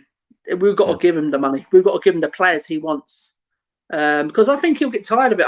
I really do think. I think if we go to the end of the season now, we're winning nothing. We end up winning nothing. Oh, he's and done. No Champions League. Physically done. I think physically, I don't think we'll have to sack him. I think Jose will just walk. I really do. I have said it. Jose won't walk away from this, but I really do think if that's the case and he's not getting no backing from this ball, I think he'll walk. And I tell you now, you're telling me like a structure of a size of a manager like Jose Mourinho, because he's the one that these big players come to Tottenham, like your regular ones and things like that. And your Pierre apparently he was on the verge of going to Everton. They were offered much more money every week for him, but it was the phone call what Jose made to him, and that's what Pierre said. And that's the pull what Jose's got, and these fans don't understand it. The ball don't understand what it's all. I've always said, you'll be careful what you wish for. because at the end of the day, Jose Mourinho, not many people like him, but I'm telling you now, be careful what you wish for, because this guy is a massive pull in this game, and he can bring some great players. If he's given the money, he can bring some great players to his club. And it's what some of these fans are so flicky. They're so short-minded about what's going on in this club in a minute. And with wanting Josie out that quick, I don't get some of these fans. I really don't. They just turn on the manager like that. But really, going forwards, if you really want to keep Josie, we have to back him. I think that's the only way you can't. As you said, we can't go back to another project. We had that under Pops, and it didn't work. We played some fantastic football. Don't get me wrong. Under Pochettino, we must play some of the best football I've seen at Tottenham. Absolutely, some of the best football going forward. But we didn't win nothing, though, Matt. Did we? In 5 years under Pochettino, we didn't win nothing. And if we think back, you did not get backed. Yeah. That's what I was about to go on quickly before we wrap it up. Going back to where we was going toe to toe with Chelsea that time, and we was that close in the January transfer window. We're that close to the league, I think. And in that transfer window, in that January, all they had to go and buy 1 or 2 players for Poch, and they didn't back him. And I think if they did, I'll tell you now, we would have won that league. Yeah, we would have won it. I'll tell you now, so we've got some chats here, guys. Hyper says, agree. Agree. We are not asking for 400 million, but at least give him 200 million. I can't see him giving 200 million in a minute. You'd be lucky to get 100, I think. But we are lucky. We are lucky to even get 50 million. Yeah, I said Alexander. I agree with that one.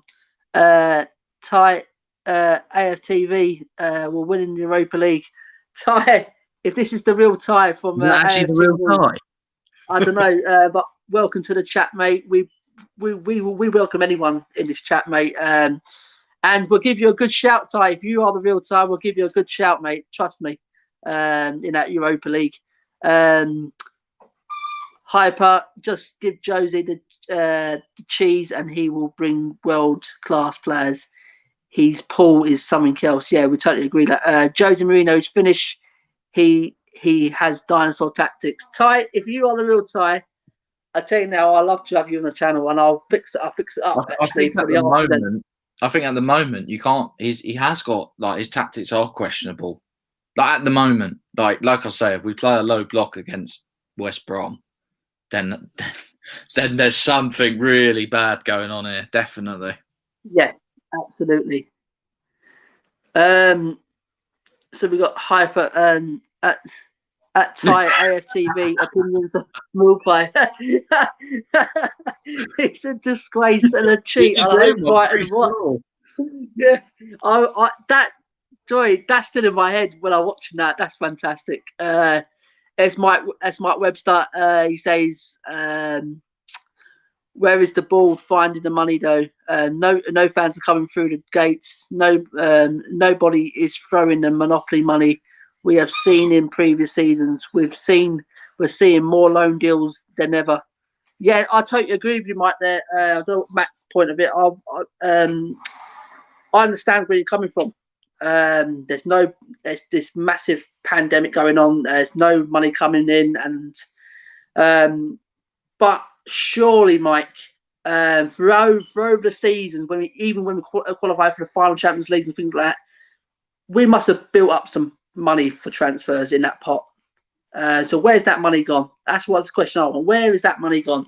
I totally agree. Yeah, exactly. Well, all we ask for is a centre back in this even just bringing the centre back in this transfer window. I think would have made a massitive difference. I'm telling you that now, Matt. What do you reckon that? Matt, what do you reckon on what Mike just said there? The thing is, we don't know when lockdown could be over by April, and then you just don't know when the fans could come back in. If they come back in just before the end of the season for a few months, then you are going to get some money rolling in.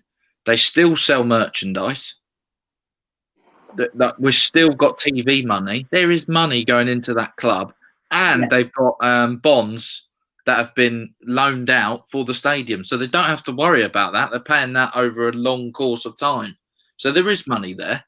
They're I saving think it. is it over 25 years or something like that? We're paying the stadium over. Thanks, stupid. So yeah, I agree. I agree with that. There's got to be money there. It's got to be money. We've all had previous success and things like that. Where we went to a stadium. They sack Jose and they have to pay him out of his contract. That's 35 million. So you're telling me that 35 million couldn't be spent on a Sabitzer or even a Milinkovic from Fiorentina, who's a centre back. Yeah. So it's possible. Yeah, exactly. So money must be there. I was speaking to another fan, and he said the release clause for Milinkovic is 27.5 million. 27.5 million, a release clause. You're telling me Tottenham Hotspur can't afford 27.5 million? You even had Eder Militao from Real Madrid. They wanted him to go out on loan. Why didn't we just put in a bid for that? Or Kabak, who Liverpool have just got, a loan with a buy option, 18 million. It's not that much. Yeah. So, Mike, thank you for the comment there, mate. Yeah, we totally understand the ball are finding hard to get money, and we're not throwing monopoly of money, as you said in the comment. There is more loan deals than this season, but surely one signing could have just helped out Jose and the team.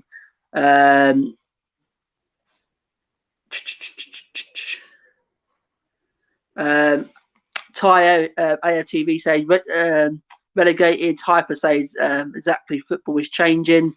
West Ham and Moyes are above us. We're pathetic. Thank you for coming to the comments tonight, mate. Thank you to everyone that actually jumped on in this time now, guys. We do appreciate it. West Ham and Moyes. Matt, West Ham. Do you know what, mate? It is credit to them. I don't like them, but you got to give them credit. They're playing good football, and they bought pretty smartly. Like Thomas Souček, where the hell's he come from? Literally out of nowhere. He's literally scoring goals for fun. They've just got Jesse Lingard, who I might add is a loan deal. Now, I'm not saying we should have got him, but maybe he could have done a decent job. I don't know. It just shows there are players out there, and they got rid of their striker, Haller. Yeah, exactly.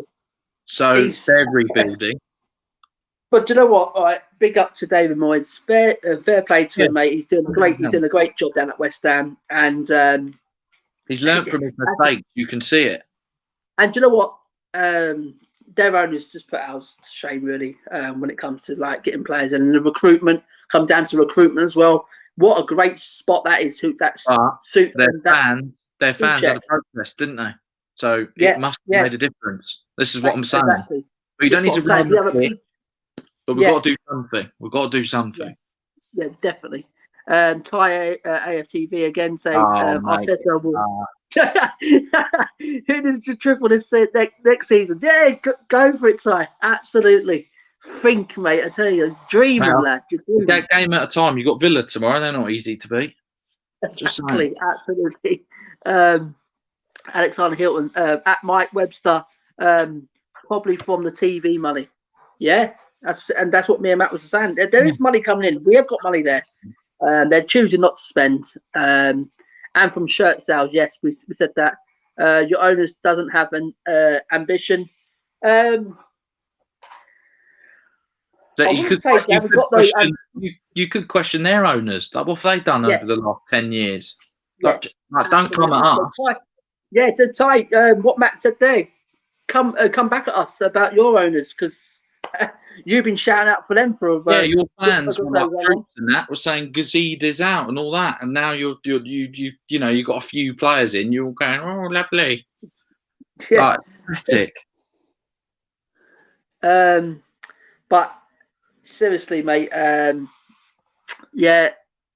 As Mike, nobody listens to Ty TV. Come on, Mike. This is like having a crack at Ty. If this is the real Ty in the comments, I can't see it because apparently Ty's not very good with. He's not very good with phones. He's not very good with phones, is he, and all that. Apparently, I want to see him with water bottle. Then I'll know it's real. with his earphones and all that. Oh, brilliant! And his beanie Yeah, hat on. Mike. Big up Mike from FTB Sports and Hyper fan. Spot on to the owners. Spot on to this owners are billionaires. Let's be real. Wait on there, guys. Alexander Hilton says, "Thai AFTV, your owners got David Luiz." Hyper says, "Thai AFTV, I agree with you about Mumbai. We spent 1 billion on the stadium. Yes, I totally agree that, Mike. On the commercial side of the club, they've done a great job, especially Daniel Levy. Give credit Daniel Levy where it's due. The guy's unbelievable. That's what I'm saying. There's one person off the board I won't think, because Daniel Levy, he's got the club at heart. He really has. Daniel. Man, I really do. I'm pretty sure he is. And building the stadium and training facilities, fantastic. Seriously, absolutely. But it's not worth having this £1 billion stadium, Mike, if we haven't got a world-class team to put in it. No, exactly. And I think that's what it comes down to at the end of the day. There's Ty again. Alexander Hilton, your club employ Eric Dyer, Davison Sanchez. Yeah, you can have him if you want, Ty. And he comes back at Alexander Hilton again. Some of that. 1961, relax. Oh dear. Alexander Hilton says, Ty AFC says Sanchez doesn't start and Dyer was cheap. He says Ben Davis. Arteta will show Dean Smith levels. We'll see. I really hope that comes back to bite him tomorrow. Is that home or away? It's at Villa. Is that all? I mean, what happened when they played Arsenal? Oh, they battered Arsenal when they last played them. It was 3-0, wasn't it? They got turned over in it at home. And they haven't got Leno because he got sent off. So they're going to have some weird goalie in goal. So, Ty AFTV here. Mike says Ty from AFTV is a fraud. He's a fraud. Yeah, definitely. It's definitely not him. No. Alexander, Ty's coming back at him saying, but they're still crap and you still have them. They're just having a little bit. How'd you do here? Davis was a swap with Vaughan. AFT's in. There's Eunice. Welcome, Eunice, into the chat. Thank you for Eunice for taking your time out, mate. He says everyone has a go at the board and the owners for not spending the money, but when they do give, But when they do give out the cash, nobody talks about the recruitment team signing Sanchez. Eunice, go back to the start of this video when you can. We do pull the recruitment side. That was one of the topics we were speaking about. The recruitment needs pointing out as well. You're 100% right. The club, it's not like we're saying the club don't give us no money to spend. It's not like it's the recruit. Yeah, we've got to point at recruitment there in them signings there. Sanchez, Doherty, Janssen, Wimmer. Matt, what do you think about what Jonas has said there? Yeah, spot on. I think as well as the recruitment, it's about hanging on to players too long. That we're not ruthless enough to just get rid. Yeah. Like you could use Danny Rose as an example. You could use Eric Lamela. Moore has been here too long. I mean, Bergwijn may have even been here too long. He's only been here, 2 years or like a year and a half? Everyone's saying Doherty, I mean, I don't think we're going to get rid of Doherty from the way, because we're not ruthless enough to do it. So they'll probably think, well, he's got a 5 or 4 year contract. Let's just try and get the best out of him and then sell him on if we can. Do you know what, Matt? I've been saying it for a couple of weeks now. More than a couple of weeks, actually. It's frustrating we can't get rid of these players. And I don't think no one wants them. That's the thing. No one wants our dead. You can't tell me a championship side wouldn't want Danny Rose. Do you know what? There are clubs out there that would take him, definitely. Yeah. Daniel Levy says, listen, you can have him for cheap. have all this deadwood for cheap. I just want to get rid of them. Or But he if you won't. can't sell them, just cancel their contracts at the end. I know it's going to cost Yeah. us money. I understand that Yeah. it'll cost us money, but just terminate these deadwood contracts. Just terminate. Yeah. Just get rid of them. Just get rid of them that way. Yeah, you can go. We'll pay you off. Get them out that way. Alexander Hill says, Ty AFTV, you haven't beaten us in 2 years. Yes, you give him, Alexander. You tell him. You tell him. Get him in there. We still hold that. Paul Gregory says, knock, knock. Who's there? Relegation if we keep Jose. I don't think it's going to go that way, Paul. I can see where you're coming from, but yeah, but stranger things have happened. I mean, the form we're on, it is, but yeah, it is relegation form we're on. Yeah, I totally agree. Alexander Ty is going back at Alexander here. David Luiz has more trophies than Ben Davis. he won Brilliant. he won most of his trophies at Chelsea, I'm pretty sure. And yeah, PSG. true. Yeah. So- Piper says the only good signing was Musa Don Bailey. Yeah, what a miss he's been. Ty comes back at Alexander, and you haven't won a trophy in 13 years, and you won't win the energy drink cup. This guy loves turning it up. To you now, Jesus. Alexander comes back to him and says, "We are in the cup final." And AFTV says, Mikel Arteta will beat boring Mourinho. We'll see. He's already got one over you this season. And I think I still say a fit Tottenham side, Ty. It's better than Arsenal's, 100%. Better than Arsenal, and we will go to the Emirates, mate. If we got a fully fit team, and we will beat you. Seriously. Yeah. Alexander, and you're going to lose. Hyper says Chadley, Capu. yeah.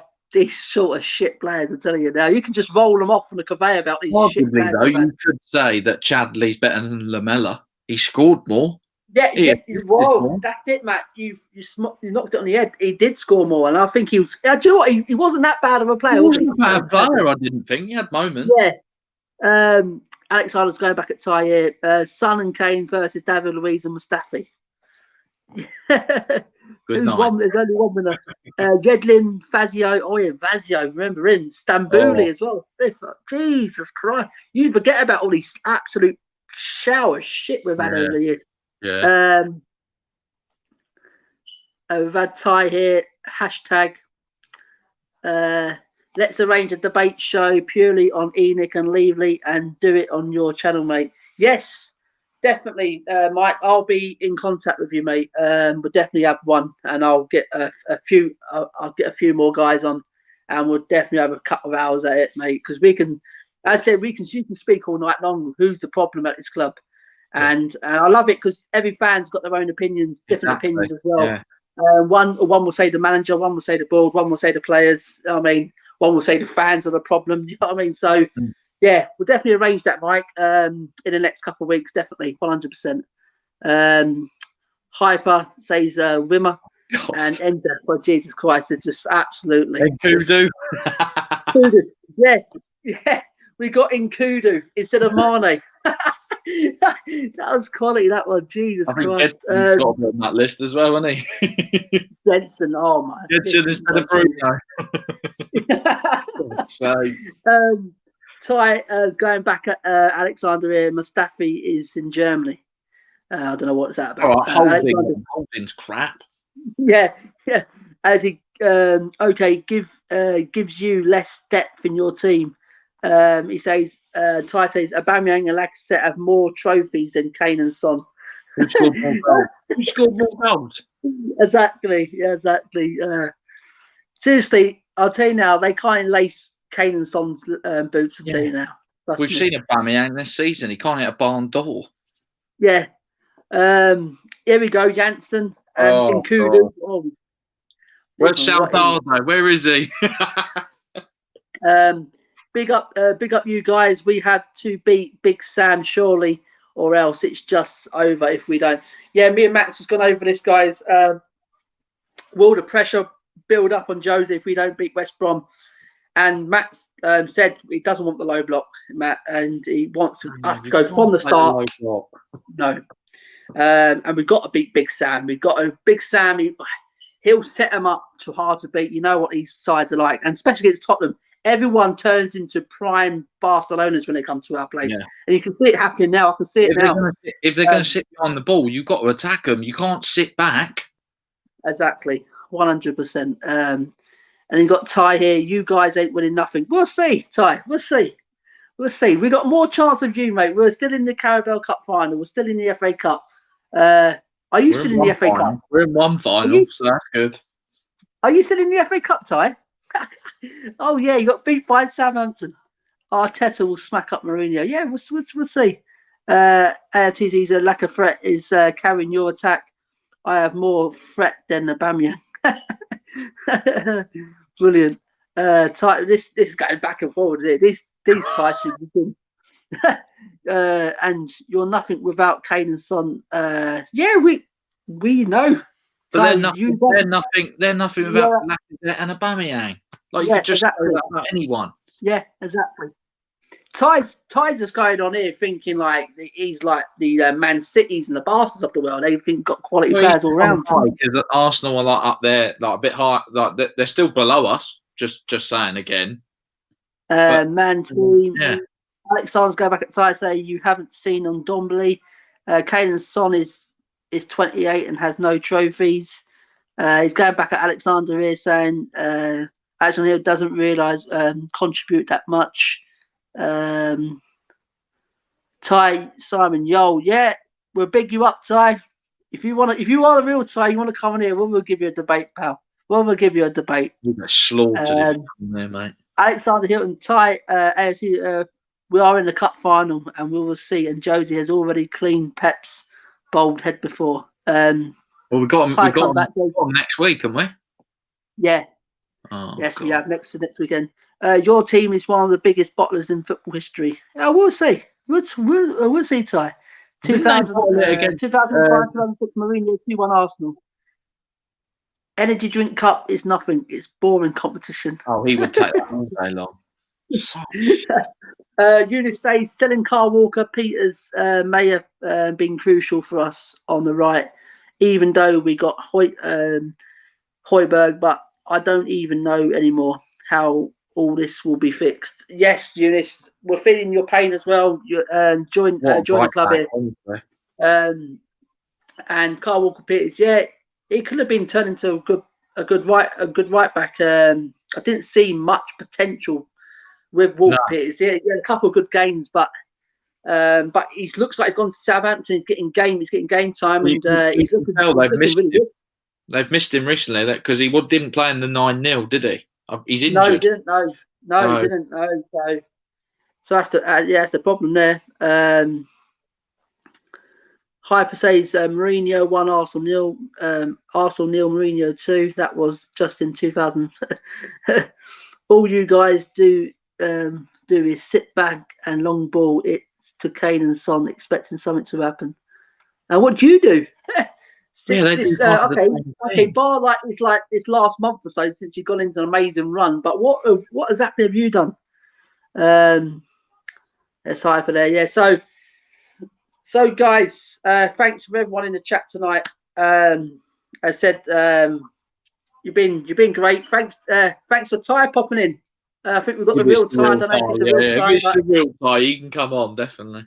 Yeah, absolutely. Ty, if you are the real Ty, I'll link you up and we'll get you on for the when we play Arsenal and suss it on to how many semi-final and final your team bottle. What's that? How many semi-final? Yeah, we agree. We do. When it comes to these, you know what? We embrace it though. Yeah, we do. But we get there, and like we've beaten you every season in the last 3 or 4 seasons. We've been miles above you. So yeah, exactly. Yeah. So if you are the real Ty, we'll have you on when we play Arsenal, and we'll see who comes out on the winners there. March 11th will be your funeral. We'll see. Oh, is it March 11th? Is it? Okay, I'll take my diary. That sounds all right. Right, guys. Thanks to everyone. Thanks to everyone in the chat, guys. It's been a pleasure. Thank you, guys. Oh, he's coming back here, Ty. Arteta will be coming for you. Respect. Yeah, respect to you, Ty. We love in the banter, mate. We love all the banter on here. As long as you keep it nice and clean, guys. Eunice says Arsenal are at their best mid-table team. You tell him, Eunice. You tell him, pal. And Hyper says 2015-2016 Mourinho 2-0. He's got some stats here, Hyper. Really I said, guys, thank you very much for everyone who's joined the chat tonight. You've been absolutely stars. Hope you smashed the like going out, guys. Subscribe if you already haven't, guys. And subscribe to Simon. Great content creator, and he does a really good job on that card. And Ty, come back here, and that mid-table team have more. He's gone about trophies, Ty. That's all they've got, mate. Honestly, that is all it is with an Arsenal. We've got more trophies than you. When we win one, Matt, what is the comeback? Matt, I've always called them History FC, and that's all they are, mate. It's History FC. That's all they can come back at you is history. So, guys, thank you for everyone in the chat tonight. I'd love to go on even more, but I've got some dinner in the kitchen's going cold. Got some Chinese, so I don't want to get cold, guys. So, thank you to Matt.